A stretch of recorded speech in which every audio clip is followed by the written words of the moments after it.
स्वराज मराठीमध्ये आपलं स्वागत आहे. सर्वसामान्यांचा आवाज, निर्भीड, बेधडक, स्वराज मराठी.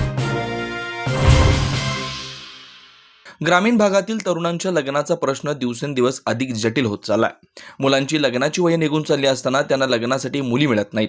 मुलांच्या वाढत्या वयामुळे आईवडील प्रचंड तणावात असतात. मात्र नाशिकमध्ये एक विचित्र घटना घडली आहे. मुलासाठी सून बघायला गेला आणि स्वतःच नवरदेव झाल्याचा प्रकार समोर आलाय.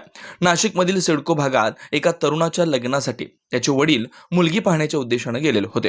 कुटुंबासाठी ही एक आनंददायक घटना ठरावी अशी सर्वांची अपेक्षा होती.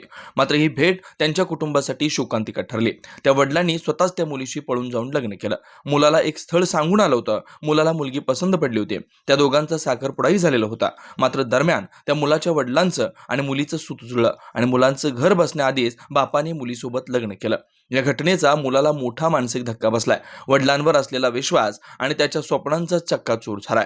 या धक्क्यानं तो नैराश्यानं पछाडलाय. रस्त्यावर अस्वस्थपणे फिरत स्वतःशी बोलत असल्याचं स्थानिकांचं मत आहे. या संतापजनक घटनेनं नात्यांच्या बंधावर गंभीर प्रश्नचिन्ह उपस्थित झालेत.